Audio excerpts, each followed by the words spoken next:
മക്കളെ റാത്തല്ല എന്താ പറയുക, ഇതിപ്പോൾ നോക്കിയപ്പോൾ ഇതിനുള്ളിലൊക്കെ ചളിയുണ്ട് കേട്ടോ. അപ്പോൾ ഒരാൾ ഇന്നലെ എന്നോട് ചോദിച്ചേ ഇന്നത്തെ ബറാത്തിൻ്റെ അന്ന് നോമ്പ് സെമീറെന്ന് വെച്ച്. അപ്പോൾ ബറാത്തിൻ്റെ അന്ന് നോമ്പ് ചിലപ്പം ചില കിതാബിൽ കണ്ടിട്ടുണ്ടാവില്ല ചിലർ, പക്ഷേ ബറാത്തിൻ്റെ അന്ന് പണ്ഡിതന്മാർ പറഞ്ഞ നോമ്പ് വെക്കണമെന്നാണ്. അപ്പോൾ നമ്മളെന്ത് ചെയ്യണം, അത് ചെയ്യണമെന്ന്.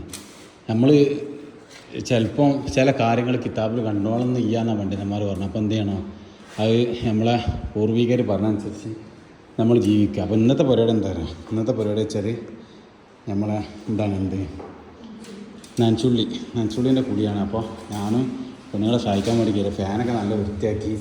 അപ്പോൾ ഈ നനച്ചുള്ളി എന്തിനാ അറിയാം, ബറാത്തിൻ്റെ സമയത്ത് നമ്മൾ എടുക്കണേ, മാമാർ പറഞ്ഞു തരണേ എന്തിനാ അറിയാം, ഇത് ഒക്കെ തുടച്ച് വൃത്തിയാക്കി നല്ല റാഹത്തിൽ സന്തോഷത്തിലാക്കാൻ വേണ്ടിയിട്ടാണ് അവരെന്ത് ചെയ്യണേ, ആ പണി നമുക്ക് പറഞ്ഞു തരണേ. കാരണം എന്താ, അപ്പോൾ വയസ്സന്മാർ എന്തെങ്കിലുമൊക്കെ കാര്യങ്ങൾ പറയുമ്പോൾ അതിലൊരു നേട്ടം ഉണ്ടാവും കേട്ടോ, ഭയങ്കരമായൊരു നേട്ടം ഉണ്ടാവും. കാരണം എന്താ വെച്ചാൽ അത് അവർ പൂർവികരായിട്ട് ചെയ്ത കാര്യത്തിന് എന്തുണ്ടാവും, ഒരുപാട് പോലീസുകളുണ്ടാവും. കാരണം അത് നമ്മളെ വാപ്പാര തെളിയിച്ച സംഭവങ്ങളാണ്.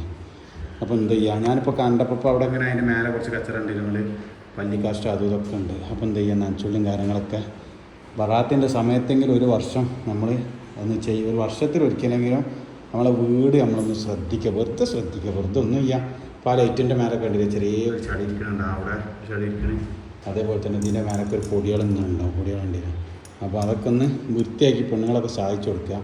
ഒന്ന് നമുക്ക് കഴിയുന്ന രീതിയിൽ. ഇനിയിപ്പോൾ പെരിയിൽ പെണ്ണുങ്ങൾ ഉണ്ടെങ്കിൽ ഓരോ ചെയ്താലും മതി, മക്കളൊക്കെ വലിയ മക്കളാണ്, ഓരോ ചെയ്താലും മതി. അപ്പോൾ എന്ത് ചെയ്യുക, ബറാത്തിൻ്റെ നോമ്പൊക്കെ എടുത്തിട്ട് ഇത്തരം കാര്യങ്ങളൊക്കെ നമ്മൾ ഇൻക്ലൂഡ് ആവുക. നോമ്പ് നോറ്റി കഴിച്ചപ്പോൾ നഷ്ടമല്ല, സുന്നത്തിൻ്റെ നോമ്പല്ല, നഷ്ടം എന്തായാലും വരില്ല, ലാഭം എന്നല്ലാതെ നഷ്ടം വരില്ല. നഷ്ടത്തേക്ക് നമ്മൾ ചിന്തിക്കരുത്, ലാഭത്തേക്ക് ചിന്തിക്കുക.